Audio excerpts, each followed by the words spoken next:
Good evening. Good evening. Before I get started, I would like to extend, show my gratitude and my thanks for your love and your generous support for these past 2 years. What you have done for me is given me the opportunity to learn and to extend that learning to others. And I am grateful for everything that you all have done in these past 2 years. If you don't know who I am a second year student. I will be graduating next Friday from Southwest School of Bible Studies and starting my work at the Spicewood Church of Christ in Spicewood, Texas. I have not been a Christian my entire life. I've been a Christian for 4 years. I've struggled in my past with addictions and went through the home of recovery in Winsboro, Texas. And that's where I learned the gospel and was baptized. And upon graduating from that home of recovery, I went straight to Bible school.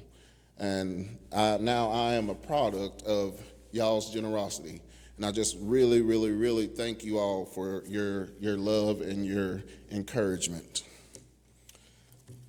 A few years ago, a friend of mine, one of my high school classmates named John, had planned to travel from Texas to Rhode Island. This was a 29-hour trip, and he was taking it by himself. So you can imagine how worried all of his friends and family were when he decided to take this trip. All of his family had already flown over. John's only daughter was getting married in Rhode Island. His family had already flown over. He didn't want to put his daughter's special gift on a plane, worried that it might get damaged or lost in the luggage claims. John had carefully planned everything out for this trip. His suit was pressed. He had this extravagant speech prepared for his daughter and her new husband. He had her gift wrapped beautifully. He was super excited. John he talked about this wedding and this speech and this gift. This gift meant the world to him, and it would mean the world to his daughter. But in John's excitement and his determination to get on the road, he overlooked one crucial thing: fuel. Halfway through John's trip, me and some other friends, this is a true story, received a phone call. The car ran out of gas and stopped on the side of the road in a deserted place where there was no gas stations. And John was hysterical. All he could think about was missing his daughter's wedding. He had assumed that there would be plenty of gas stations along the way, but John never checked for these gas stations to see if there was going to be there. As he was stranded, he realized that all of his careful planning and preparations meant absolutely nothing if he could not make it to the wedding. Much like the 5 foolish virgins in Matthew chapter 25, John had everything ready, but the one thing that he forgot to prepare would be the one thing that would keep him from making it to the celebration. Now we will see what not being fully ready or being fully prepared can do for us. There are 10 virgins with lamps in hand who are patiently and eagerly awaiting the arrival of the bridegroom. But there is a distinction within these 10 virgins. 5 of these virgins are considered to be wise because they prepared.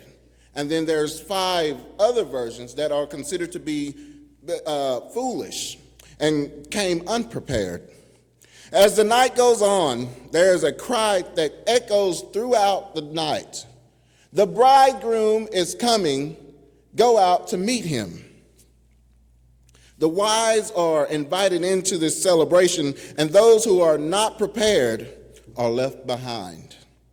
You might ask, how can this help us today? What can this do for us today, learning about these 10 virgins? Well, today we live in a fast-paced world, and we often find ourselves dealing with multiple responsibilities like work and family, to personal goals and social commitments. It's very easy for us to get caught up in our ways and our busy lifestyles and start to neglect our spiritual well-being. As Jesus is telling this parable, he paints a perfect picture of the importance of readiness, which is my first point today.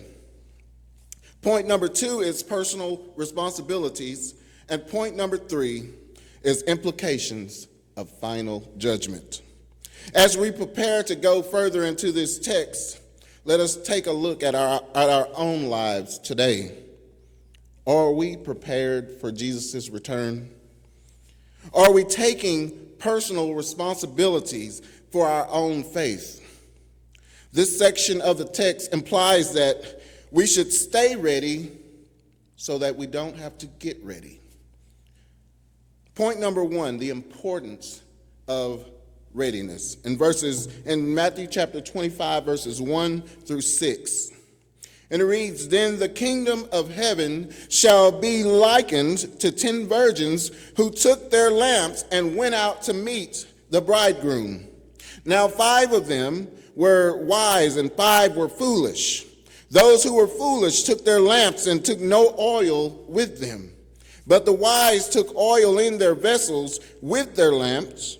But while the bridegroom was delayed, they all slumbered and slept.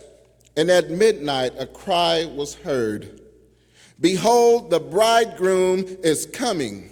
Go out to meet him.'"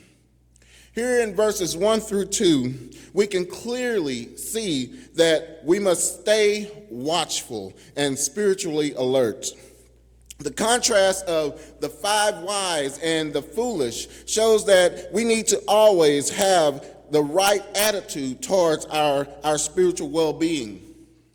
We should make decisions based on careful thought and knowledge, considering the ongoing and the long-term consequences.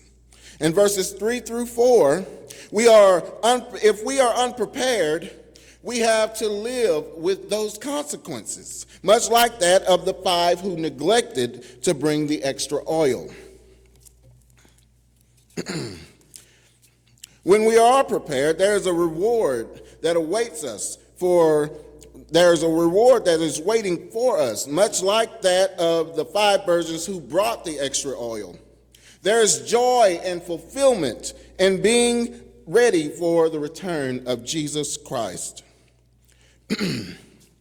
In verses 5 through 6, we must make sure that when unexpected challenges and opportunities come our way or arrive in our lives, we are ready and have the necessary tools to overcome those obstacles and endure through those times.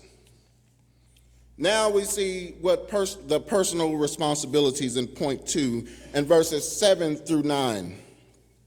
"Then all those virgins arose and trimmed their lamps, and the foolish said to the wise, 'Give us some of your oil, for our lamps are going out.' But the wise answered, saying, 'No, lest there should not be enough for us and you, but go rather to those who sell and buy for yourselves.'" In verse 7, each one of the virgins had an individual responsibility, and they were to be held accountable for what they were doing. It shows us that there is a personal commitment to our faith. In our busy day-to-day life, it's important for us to manage our time wisely. Verse 8 tells us that the foolish virgins asked to borrow oil because they were not prepared. We are not able to borrow someone's faith. We are not able to transfer our faith to others.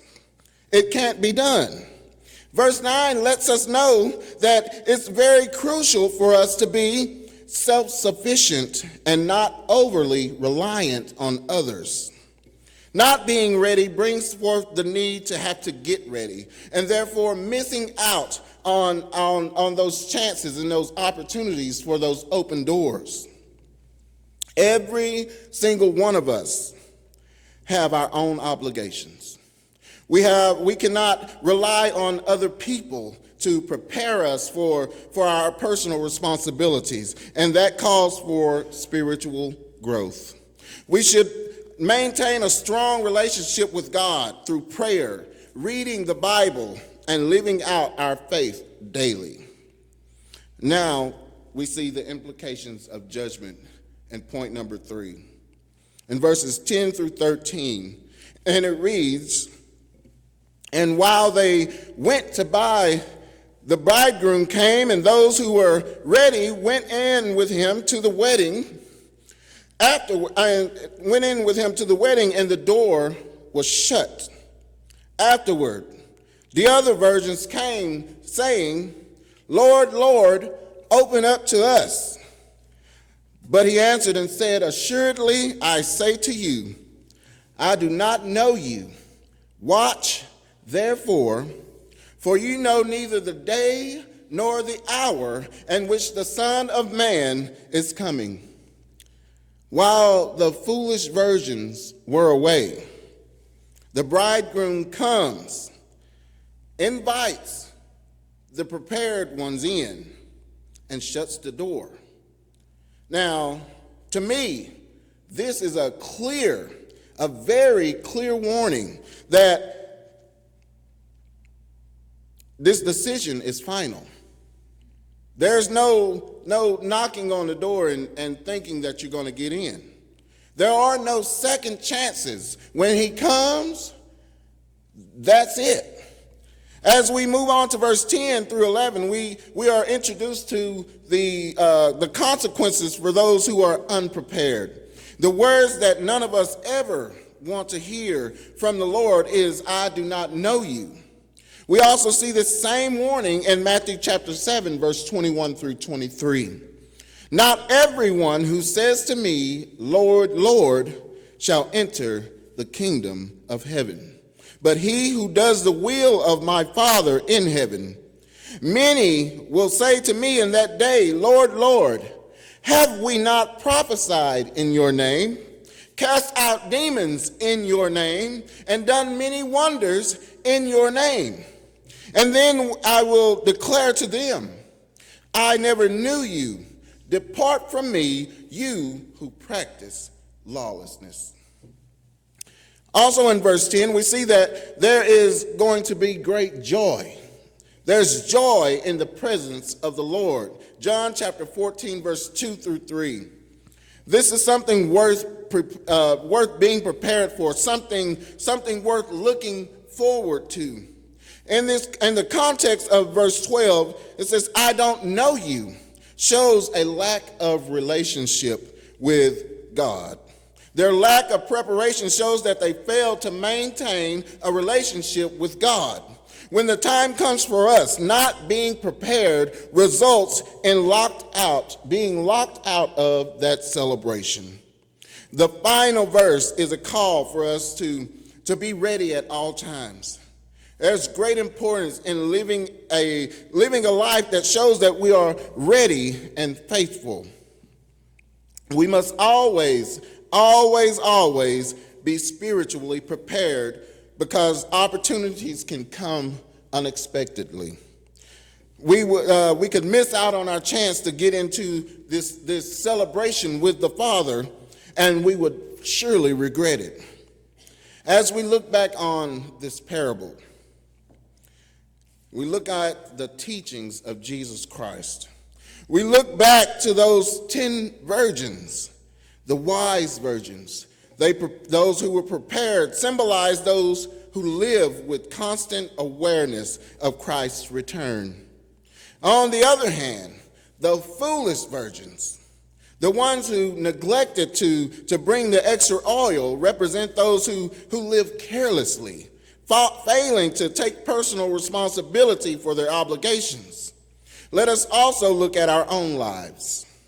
Just as the wise virgins kept their lamps filled with oil, we too must keep our hearts and minds filled with faith, love, and good works. It's about living each day with intention, being alert in our spiritual lives, and staying connected to our source of strength, and that's God. When we are living in readiness, we are well equipped for the uncertainties of life. Are we prepared for this final judgment?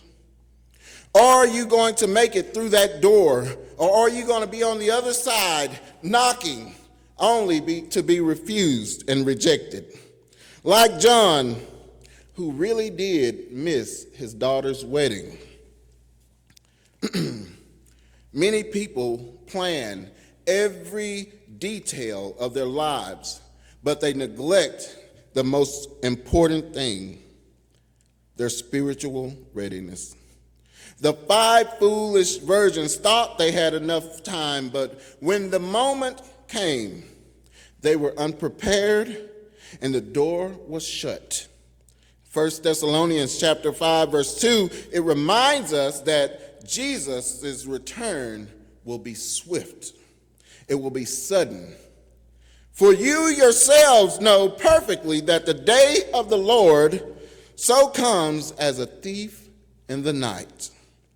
There will be no time for us to scramble for last-minute preparations. Just as John's empty gas tank kept him from his daughter's wedding, neglecting our spiritual relationship with Christ can keep us from the greatest celebration of all, eternal life with the Father. This evening, the Lord extends an invitation for us all. An invitation to be like the wise virgins, to keep our spiritual lamps filled with oil. He invites us to deepen our relationship with him, to live with intention and readiness so that we are prepared for his return. If you have not yet accepted Jesus Christ as your Lord and Savior, now is the time. Do not try and wait, because you never know when he's going to come. He gives you this chance right now. If you're already a Christian and you would like prayers or love from the congregation, please let it be known as we stand and as we sing.